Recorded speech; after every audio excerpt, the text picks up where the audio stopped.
Nang nag-resign ako, nag-start ako, fishball. So doon ko na-experience yung hindi pala ganun kadali. That's the time na nag-shift na kami into selling general merchandise. Ang cost of goods lang namin doon, wala pang 30 pesos. But we're selling it online at 1,500 because of the packaging. That's actually the beauty of e-commerce. Give value. Nung magiging kliyente mo, customer mo, mas tataas. Hindi yung agad-agad, gusto mo agad na bumangka, alam mo yung kumita agad.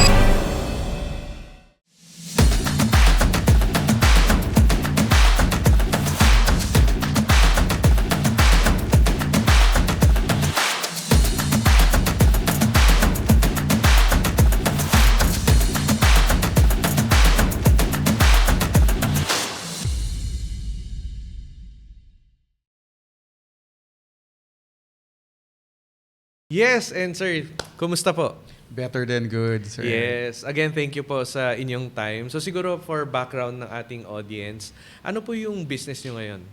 Well, I have 3 businesses. So, yung bread and butter ko is Canbelo Organizational Management. And then, yung isa, Scenario Distribution. So, it's a distribution of beauty products. Then, yung third is agriculture. So, we are the only carrier of prebiotics here in the Philippines, si AgriGoPro. Wow, 3 businesses sabay-sabay pinapatakbo. Sabay-sabay. Pero may mga partners naman. Okay, pero before tayo umabot dun sa 3 businesses, siguro pag-usapan natin saan nagsimula yung inyong career, ano yung naging first job nyo, paano umabot sa ngayon na meron kayong 3 business? Okay. Actually, very humble yung start ko, no? Well, I was a working student. Siguro dahil active student leader ako, so medyo bibo-bibo sa school. Nag-start ako as a working student, tapos after nung college ko, nag-work ako as a research and development sa isang research company, si MSGNI. Okay. So, yan na sila, Miss Juby. Juby Soriano. So, it's a research and data company. Okay. So, nag-work ako doon as actually volunteer pa lang, wala pa akong salary noon. Talaga? Oo. Okay. Tapos dahil maluwag sila and a Christian company, so we do Bible study on a regular basis. Very entrepreneurial. So meron ko yung mga regular session break na tinuturuan kami paano magnegosyo. And by heart kasi entrepreneurial na ako. Kasi nung nag-aaral pa ako, nagtitinda ako ng brownies. Talaga?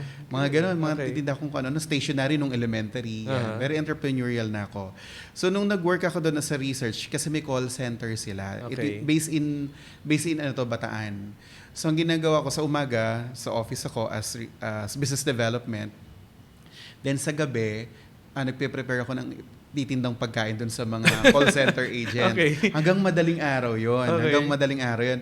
Usually corn silog ang order. Mag-request naman sila. Hindi, basta kukunin ko na yung order nila. Talagang entrepreneurial, Oo. Batang-bata pa. Okay. Tapos noon, dahil nga maluwag naman sa office, nagkakaroon ko ng mga side projects noon. Yung kaibigan ko na head ng PLDT dun sa Bataan, they will be launching a product na wireless phone noon. Okay. Sabi niya, baka gusto mo magbenta. Ang ginawa ko, nagtayo ako ng agency. Marketing agency exclusive para dun sa isang telco company. So, pinuntahan ko yung mga bundok. Ako mismo yung nagpupunta ako. During Doon my sa break, Bataan?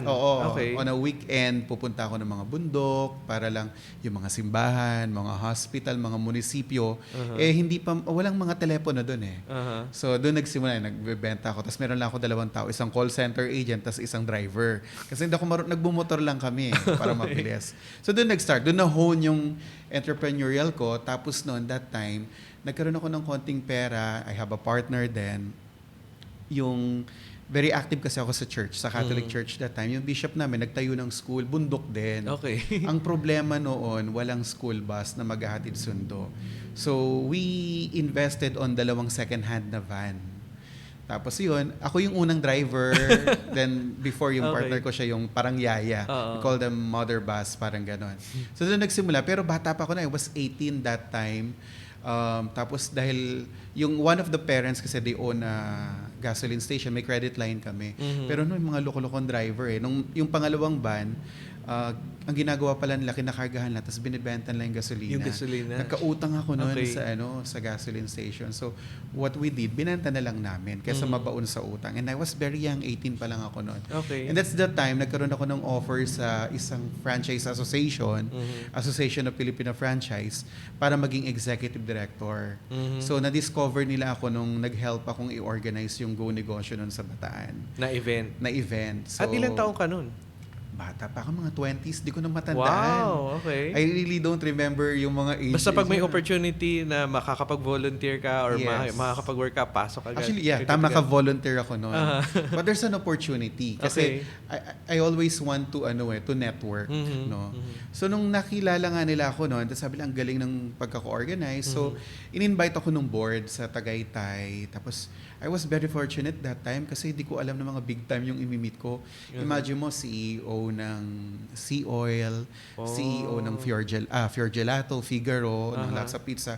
So puro big time. And then they asked me if I could be an executive director. Though the offer is not that, alam mo na, pang bachelor lang talaga. Well, at least hindi Ginrab ko. At least hindi volunteer. Hindi na volunteer.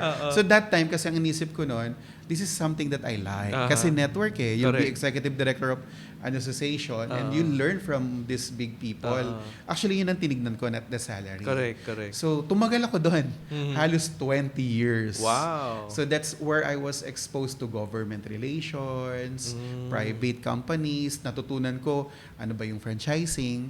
So, nung mga bandang mga naka 15 years na ako, some friends are asking me, tulungan mo naman ako paano gumawa ng operations manual.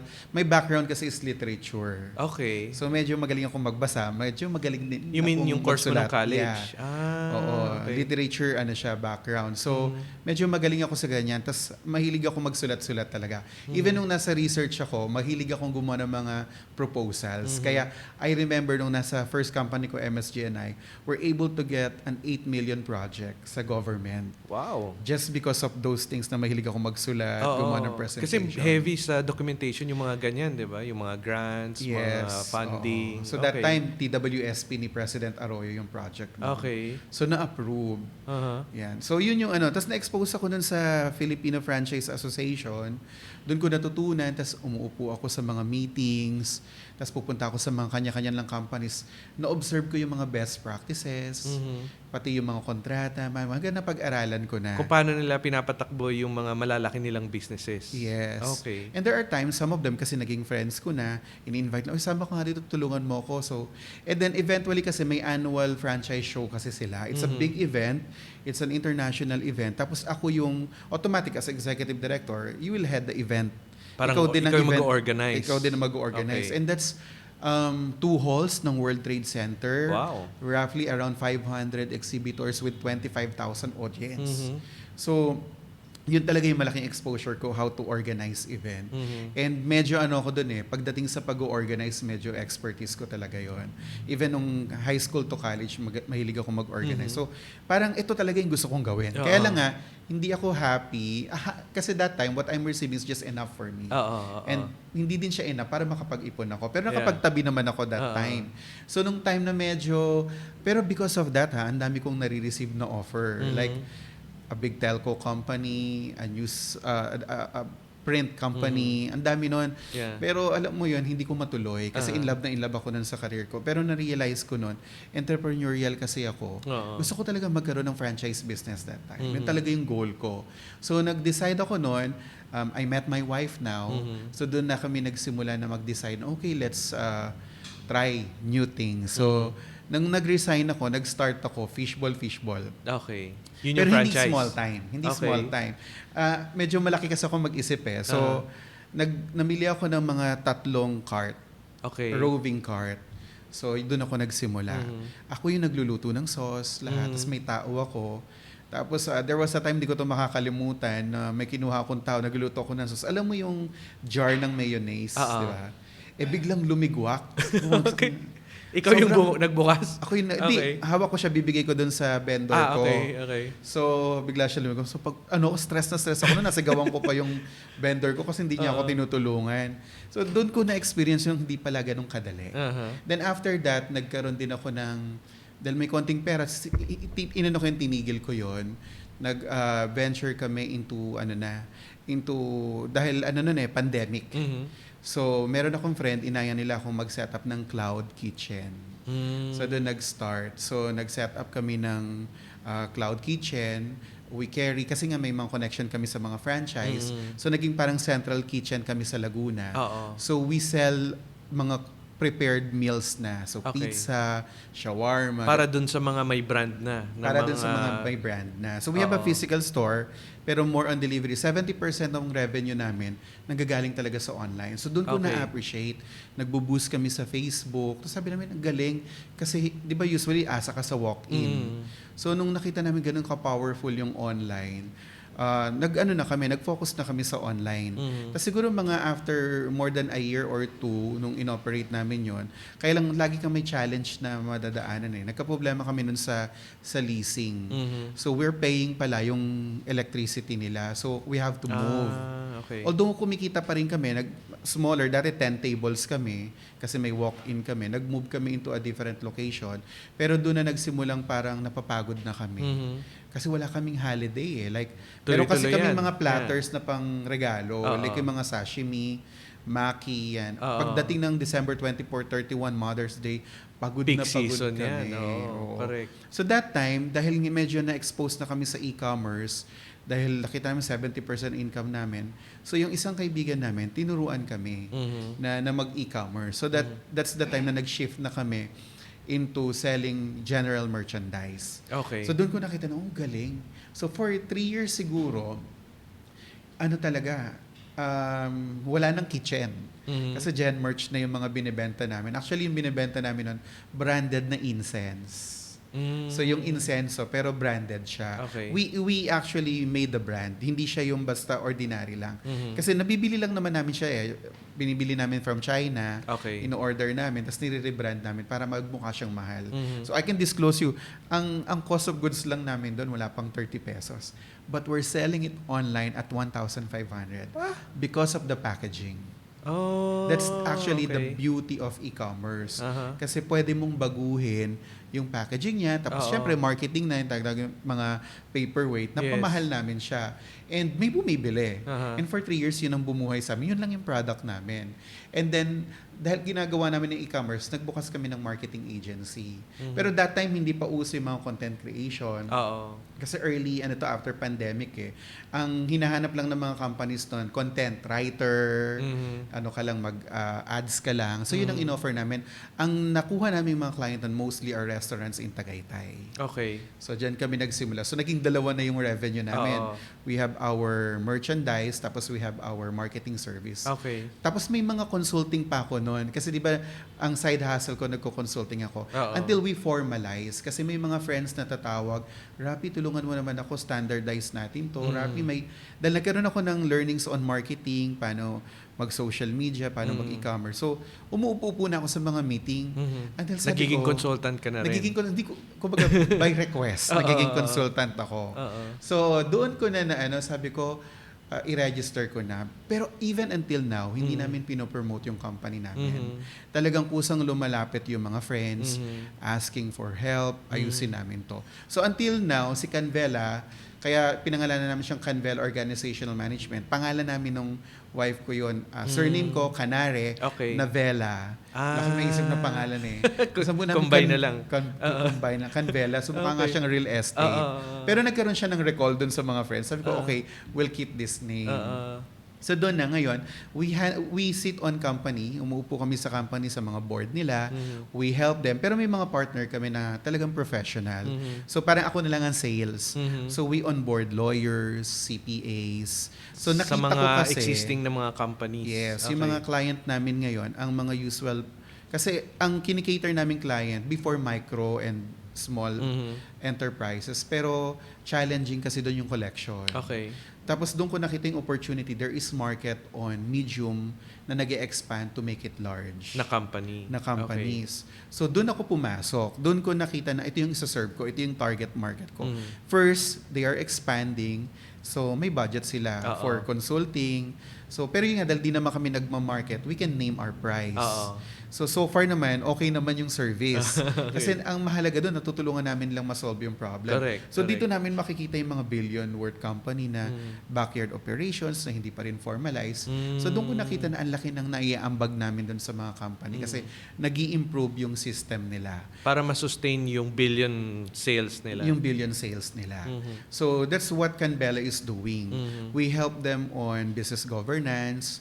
Tapos pag ino-audit namin yung operations nila, so kung ano yung kulang, yun yung para kaming doctor, yun yung i-recommend namin. Like may problem sa HR, we get an HR expert. May problem sa accounting, we get meron kaming tinatawag na service on CFO, no? Okay.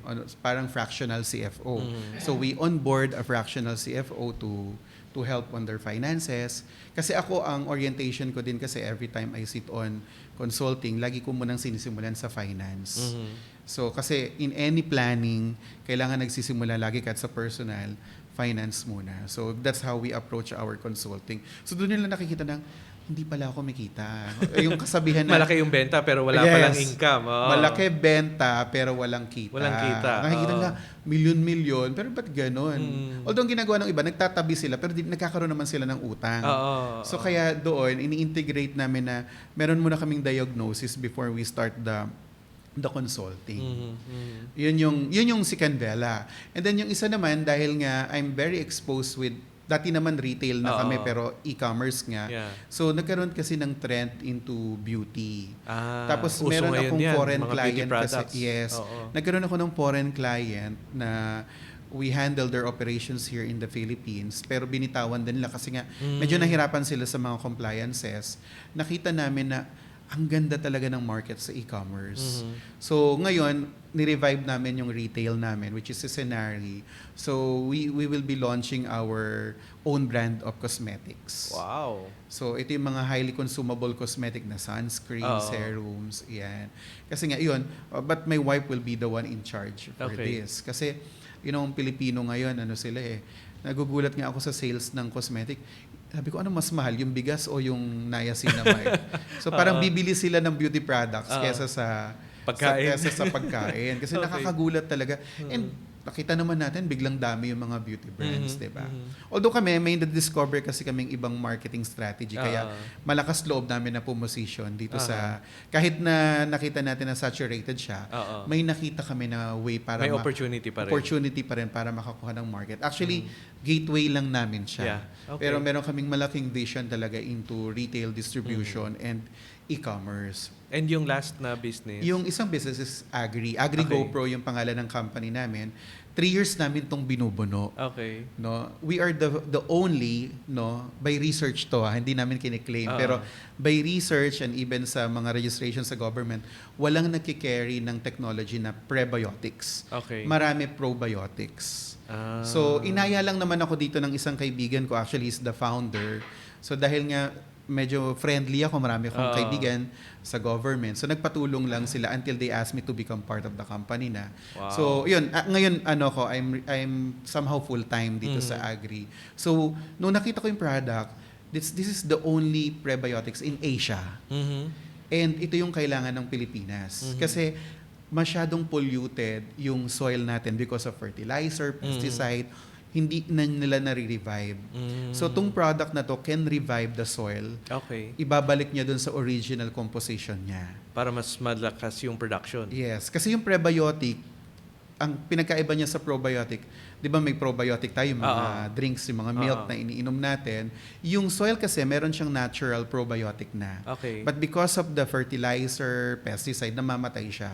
So, si prebiotic, instead na maglagay ka ng probiotic, bubuhos mo siya, spray mo siya sa soil, bubuhayin niya, i-revive niya yung mga, pagkain kasi siya ng probiotics. Galing. So, kaya niyang mag-revive ulit. And we did test for 3 years. Kasi para mabenta mo to, yan ang mahirap sa Agri. Kung papasok ka sa Agri, kailangan mo munang i-test. Yes. Yung season, yung pagtatanim, hintayin mo yan hanggang sa umani para mapatunayan mo. Kasi mga farmer hindi sa'yo maniniwala Correct. ito gamitin mo, lalaki-ani mo. Hindi. Test natin. Yung test na yun, it will take you seasons. So for 3 years, napatunayan namin na maganda yung product. Na nag-work siya. Yes. And we're happy that this time, we're starting really to harvest because of this product. Galing, galing. Sobrang dami nating learning sa ating interview ngayon with Sir Rafi. No? Una is very important talaga yung networking. Yes. Na as many as possible na makilala mo, malaking bagay. Dahil hindi mo alam sino yung possible na magbibigay sa iyo ng bagong opportunity. Correct. And also, volunteer. No? Kung merong opportunity na mag-volunteer sa isang project, mag-organize ng isang event, or iba pang mga bagay, hindi lang dahil sa makikita nila kung paano ka mag-perform, kung hindi, marami ka ring matutulungan. Yes. And matututunan na yung matututunan mo na yon, lahat ng wisdom na yon, magagamit mo para maging consultant sa ibang companies. Yes. Give value first. Give value first, di ba? Oo. And once malaman ng mga tao yung value mo, they will eventually get you and Yes. willingly pay you kung ano yung worth ng value na pinoprovide sa kanila. Yes. Galing. So, sir, sa mga viewers natin ngayon na nag-iisip mag-business or nasa business na, ano yung mga final thoughts or tips na share nyo? Well, based dun sa sharing ko, give value. No? Give value. Even hindi ka sa consulting, even sa retail, even o online selling ka lang, give value. Kasi kapag nagbigay ka ng value, yung trust nung magiging kliyente mo, customer mo, mas tataas. Kasi nakikita agad nila yung sincerity mo, yung concern mo. Hindi yung agad-agad, gusto mo agad na bumangka, alam mo yung Yes. kumita agad. Correct. It will come after So give value. Para sa akin yun yung pinaka-best lesson that I can share to everyone. Okay. Thank you very much. And sir, if you like to promote your business, this is the time na pwede niyong i-promote inyong 3 businesses. Sige po. Okay. Well, right now kasi we are partner of DTI PTTC, Philippine Trade Trading Center. So this coming June, we will be launching the Master Digital Executive. This is a government-recognized certification for those na nag-e-commerce, gusto nyo talagang i-master ang e-commerce. So you can enroll, no? You can visit our Facebook page na Canvela. That's the V, no? Canvela, para malaman nyo pa yung mga information about this Master Digital Executive Program. Ngayon naman yun sa Agri, para sa mga plantito-plantita. Meron din kasi kami para sa mga plantito-plantita. And yung may mga farm dyan, if you want to try our product, you can visit agrigopro.com.